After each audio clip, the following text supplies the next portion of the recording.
Hey, welcome into the National Audio Visual Services Studio. Another week. This is Kudzu Sports. Trying to get this levels right on the music coming down. Yeah, welcome into the NAV studio. Had a week off last week. A little bit under the weather. Feeling a lot better this week. A lot going on. Sports really picking up. World Baseball Classic. Braves start next week. Major League Baseball starts next week. Spring sports. Football full bore at Georgia and Auburn. A lot of good stuff going on. Little League all over the country is going full speed. That's, around here, Little League Baseball is a real big deal. River Dragons, still number one in the league, getting ready for the playoffs coming up. A new baseball team. I can't even think of the name of it. Shoot, not right off the top of my head. I saw Scott's got something else going on over there. So a lot going on in this area, Columbus area. Of course, Harris County with the high school sports. Had a big week last week. College signings. Had 8 kids signing, 3 wrestling, 2 football. Will Pittman and Treviso signing. Then you had the football had the Ninja, or the wrestling had the Ninja. Old Nick signed with Huntington along with Brock Johnson. Got him a late offer and signed. Then Lundquist signed. Got him going to college. Then the big thing was the 3 female, the flag football team. That's a big deal going up to Milligan.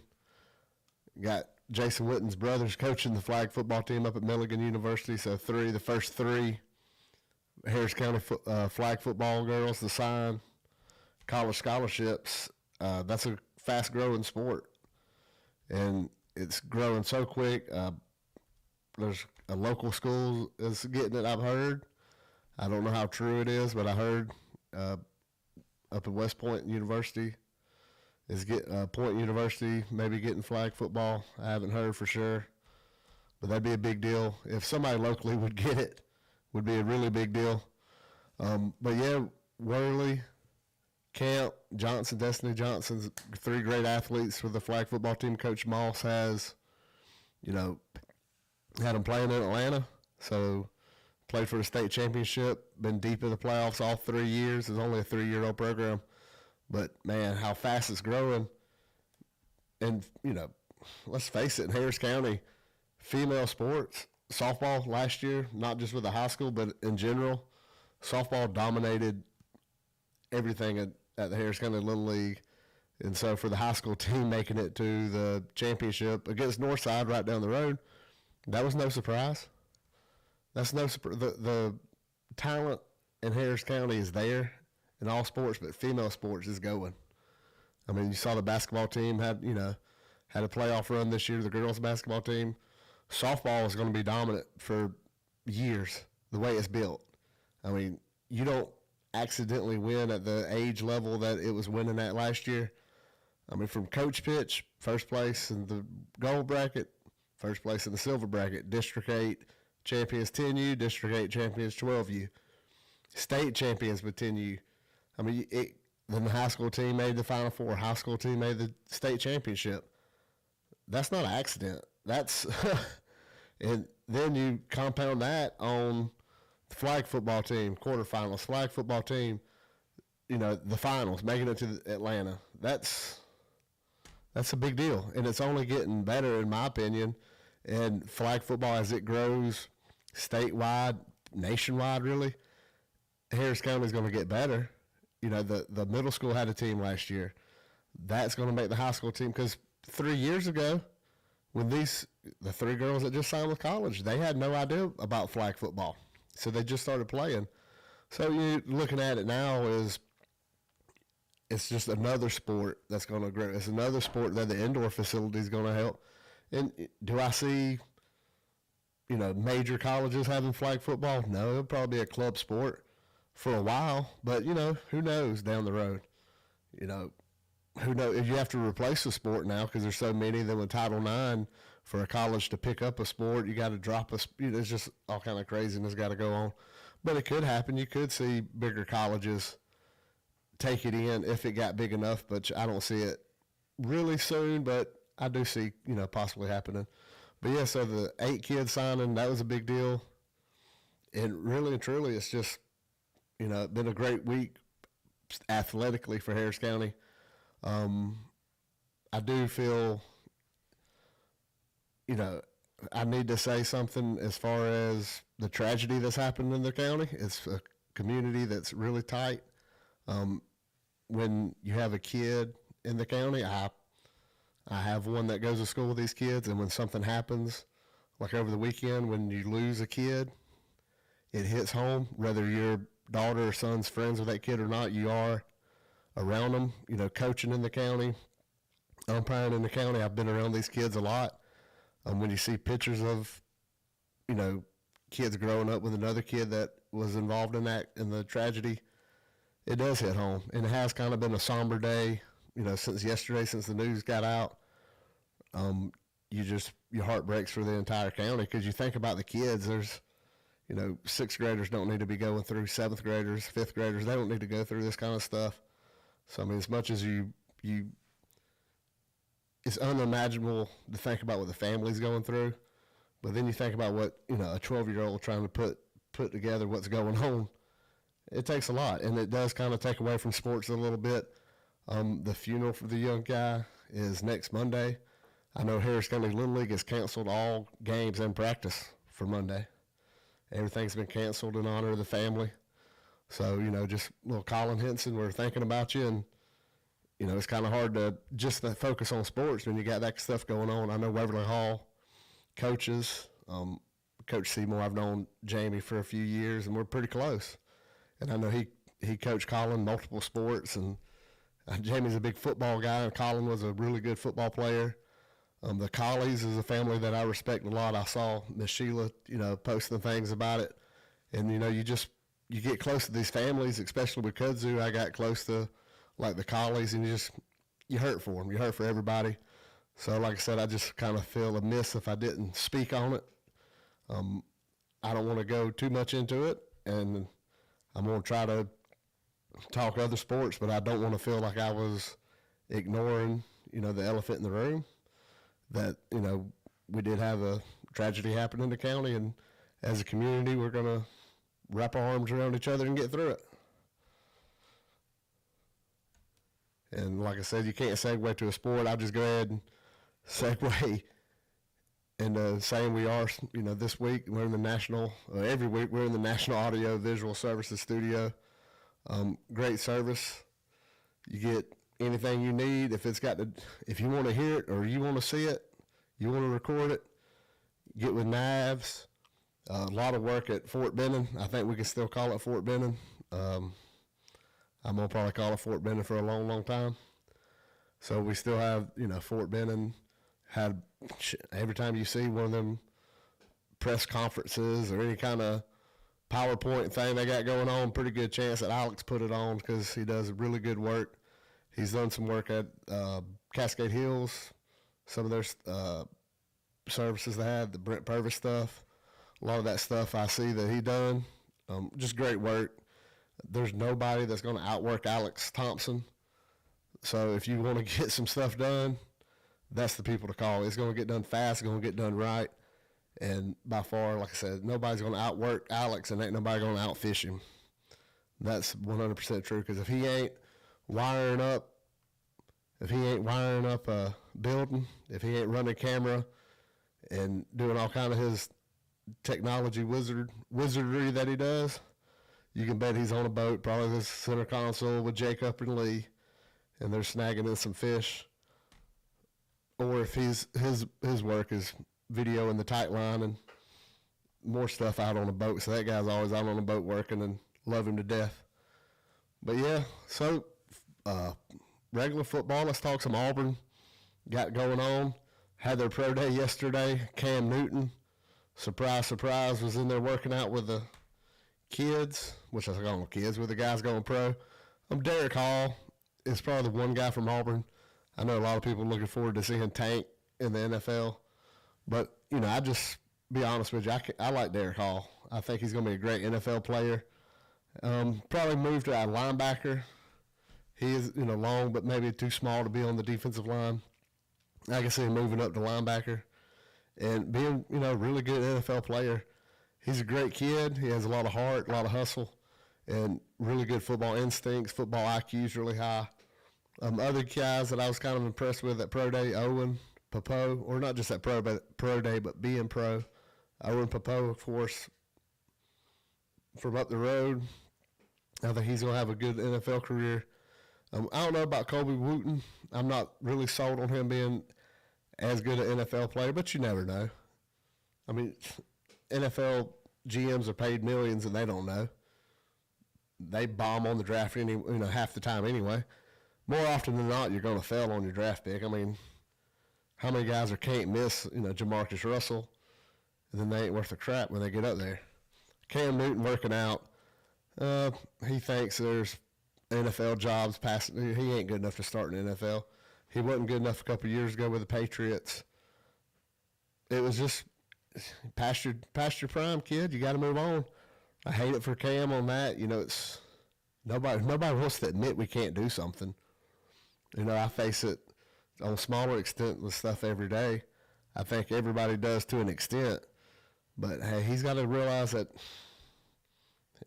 time to move on. He's not an NFL starting quarterback, and he don't have the personality to be a backup quarterback. He's not going to be a mentor for somebody. He's too – and it's not a bad thing saying it because you got to be to a certain level of selfish to make it to where he made it.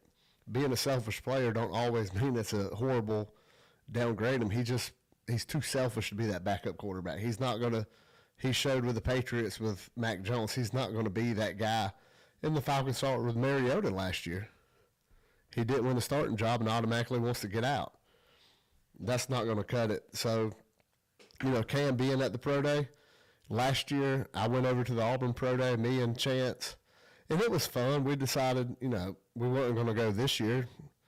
And Cam Newton ends up working out. Would have been pretty cool to see Cam work. Would have been cool to talk to Cam and, just being around that. But you can never call it. They didn't announce Cam was going to be there till the day after we had to turn in if we wanted to go or not. But, that's just the way it goes sometimes. I personally, it just would have been cool to see a player like Cam working out and – seeing it, he can throw the ball a long way still. That's not the only thing you need to do as a quarterback. How often does a quarterback throw it a long way in a game? There's a lot of other things that go into it, and Cam Newton cannot do those other things. Now, 2010, homeboy could do anything on the football field. Need a long run, need to break 4 tackles in the run, he can do it. Need to throw it 60 yards across your body to the other side of the field, he could do it. You need to he could just do all of it. But, it's 2023 now. Times have changed. He's changed. His body's changed. And his outfits have changed a whole lot. Hey, we're a week away from Braves starting up. Well, a week and a day from the Braves opening day, open up in Washington. Pretty neat. For me, I think it's pretty cool that we're going to see – a new shortstop, every year with Dansby being there, you kind of just penciled him in as your starter. And, either you was a Dansby guy or you wasn't. Personally, I was never a huge Dansby Swanson guy. After you saw he wasn't going to be the same Dansby he was in Vanderbilt. He just wasn't going to be your 320 hitter and 30 to 20 bombs. But he was going to be clutch. That's one thing I'm going to miss on the dude. He was clutch. Big games, he seemed to come through. Late in games, he always came through. Saying I'm not a Dansby guy, that don't mean I didn't like him playing in Atlanta. It wasn't as big a deal when he didn't sign with the Braves. It just, it wasn't heartbreaking. It wasn't the worst. I wasn't upset with it. But then again, I wasn't that way with Freddie, and I was a huge Freddie Freeman guy. One person I am looking forward to this year, and a lot of people already wrote him off. A lot of people don't like his past, whether it's guilty, innocent, something involved. The DUI, you can't argue way out of that. Marcell Ozuna had a really good spring. About like 320, I think. Around 320, 325. He's getting back into a rhythm. If he hits like he did in 2020, I think a lot of Braves fans are going to forget the legal issues that he's had. They're going to forget some of this other stuff. Because, let's face it, I mean, he wasn't guilty. They took off the charges on the battery stuff. They took some of that stuff off. Is he a great guy? No. But do I think he probably deserves a second chance with the Braves? Yeah. I think he does. And I think he's deserves to have an opportunity. And I think he's getting that now. If he's not succeeding, they're going to cut him. I don't see any teams really taking him on in a trade unless he's doing good. And if he's doing good, why would you get rid of him? You're paying him a lot of money to be successful in left field or as DH. Let him do it. I don't think it's the end of the world to have Ozuna being your guy. I wish they'd have kept Soler instead of him, but they didn't. Adam Duvall, but they didn't. This is the move they made. This is the, Double A made this move, so we're going to ride it out. And as a fan, we got to just, I feel like you got to be, at least halfway supportive or excited about saying maybe he can be that guy from 2020 that was, led baseball with home runs and can hit. If he just hits 30 in that lineup with Matt Olson, Austin Riley, Acuna, Ozzie, you put Marcell Ozuna swinging like he did a couple of years ago, that lineup just got that much better. And who knows about the pitching? I mean, this pitching staff has been really elite for spring training numbers for whatever it matters. But, man, the Mets have spent so much more money. The Mets have spent all this time, the Phillies, but the Braves are still the team to beat in the East, 5-time defending champion. I don't see why that's going to change this year just because other teams spent more money than what the Braves have spent. I'm just not seeing a team that's as complete as the Braves from top to bottom, from starter number one to closer, from leadoff to guys on the bench. This lineup can do anything. The Braves can hit for power. Look, the stolen bases numbers we talked about, they're going to go up. They went up in spring training. I told you all that before spring training. These numbers are going to go up in stolen bases. Now, the Braves are going to benefit from that. They got the speed to steal bases with Ozzie and Ronnie. They're going to be good. And now you trade for Sean Murphy at catcher, who's going to prevent teams from stealing. See, that's how the Braves are playing this game, is playing into their hands. And so, yeah, the Braves can hit 20 home runs from anywhere in the lineup, and they can still, 20 bases from 5 or 6 spots in the lineup. That's going to be insane. It looks like Arcia is going to be the shortstop. I'm cool with that. I saw some reports said that Grissom was hurt. I saw some said he wasn't hurt. I believe it just come down to the dude had options. You can send him to AAA. You can't send others without having them, without having them potentially go to another team getting picked up. So you just make the right move. Arcia is not a horrible shortstop. He was really good up in Milwaukee. He's been decent for the Braves off the bench, and he can play, platooning. I don't think he's the long-term answer at short. I do think that's going to be Vaughn Grissom. But for right now, I think it's a pretty good pick to let Arcia play it because he's protected in the lineup. We just talked about all the bats the Braves got. So, if he goes in there and bats 200, well, Dansby didn't light the world on fire coming out of the gate last year. He was a slow starter. Freddie Freeman was always a slow starter. So you have these other guys. I heard Soroka was going to be pitching a little bit today, throwing today. Got to knock on wood anytime Soroka takes the mound and just hope to goodness you don't see a report later saying anything was to happen to him. Because Lord knows it's anytime he steps on the mound, your fingers crossed, toes crossed, that he's not injured. And so, you get Soroka back, and that rotation is so deep. I mean, Soroka come back, and he don't have to be the ace. He don't have to be the 2. He don't have to be the 3 in this rotation. You got Max Fried, Spencer Strider, Kyle Wright. You could use a Soroka at the 4. And what if he comes back later on in the season? What if he come back at the All-Star break and he's pitching at, as a 2? Or if he, by the end of the year pitching like an ace and you got him as a 3. You got him and Kyle Wright at the back end of your rotation. That's why I feel the Braves are the best team to be, or the team to be in the NL East and probably in the NL again. Don't let a first-round elimination last year fool you into the Braves are a one-hit wonder in 2021. The Braves can play some baseball. They got the best coaching staff in baseball, and that's going to lead to success. 9 times out of 10, that leads to success. When you got Ron Washington and Walt Weiss and Sal Fasano, and you got Eric Young Sr., you got these guys that go along with the Snitker. You got Eddie Perez in the bullpen. Then you got Snitker, who's been a Brave for 155 years. Man, that's an incredible staff. I'm excited about them. I can't wait for baseball to pick up. I can't wait for the Braves to get started. We did have a little bit of excitement with the World Baseball Classic as America was going for back-to-back. I thought it was cool they won it a couple of years ago because usually they don't do well in these tournaments. Made it back to the championship this year. Yeah, I saw where 2026, I believe, is coming back, the World Baseball Classic, so that'll be exciting.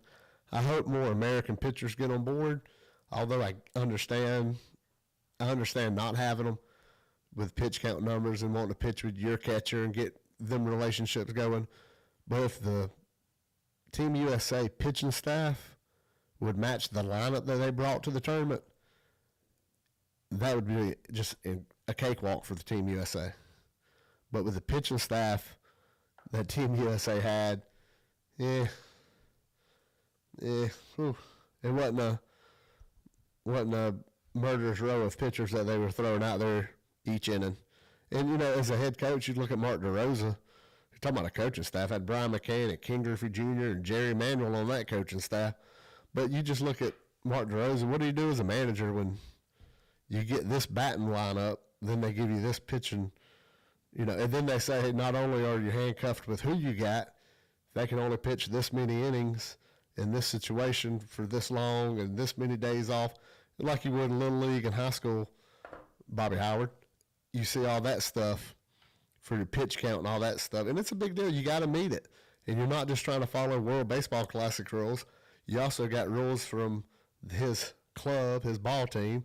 So if you got a Phillies pitcher, the Phillies are sending information saying, hey, he can only do this and he can only do that pitch. It's just a headache, and I don't know any way to get around it. So you get the best lineup and hope you can just outslug everybody. And America come up short by 1 run to Team Japan, 3-2 yesterday. Wait a couple years and try to win another one. But it was pretty cool. It's always fun watching Team USA in any sport. It don't matter what is going on politically. It don't matter how the country is. Sports brings everybody together. 100%. Any situation, even political stuff gets put aside. And, hey, we're all Team USA. We're all, pulling this way. Olympics got rid of baseball, bringing it back like with softball. So, World Baseball Classic, seeing professionals is the way to do it. I mean, it's fun watching the college baseball players play at Team USA. That's well and good.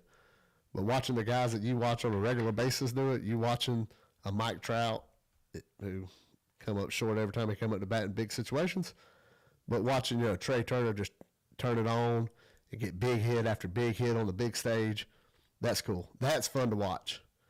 That's what we want to see. We want to see the guys that come through at the major league level come through at that level. And the Team USA almost pulled it off. Of course, around here, I like Mark DeRosa. I think all Braves fans are going to like Mark DeRosa. I think as a head coach or as a manager, he did well. I don't think there was anything he really did that cost Team USA. He did the best he could. I think it was like a good audition for him.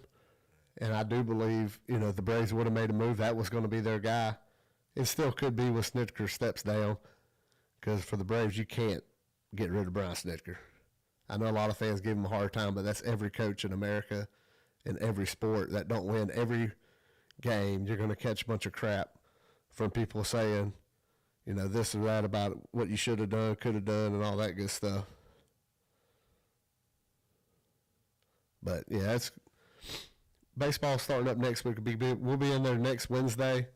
We'll have more going on as far as, like right now, Harris County baseball's at Columbus High School. I haven't got a score update my JVs at Harris County. Got that going on. Like I said, next Thursday, 1 o'clock, got a Braves game. So next Wednesday, we should have a lot of Braves info. I'm going to get Tyler Redmond from On Deck. Be sure to go to that YouTube channel. Our buddy Tyler. I don't know if you watch this, but I'll clip it and send it to you. I'm going to try to get you on next week. Let's do a Zoom. We need to talk baseball. That's all we're going to have this week. Like I said, let's send a comment. You know, you can send an email, kudzusports@gmail.com. Leave a comment on this video, what you want us to talk about, what you think about Georgia, Auburn. If you're from Harris County, leave a comment on there. Be sure to hit the subscribe button on there too. We hit over 100, so let's go for 120. We'll see y'all next week.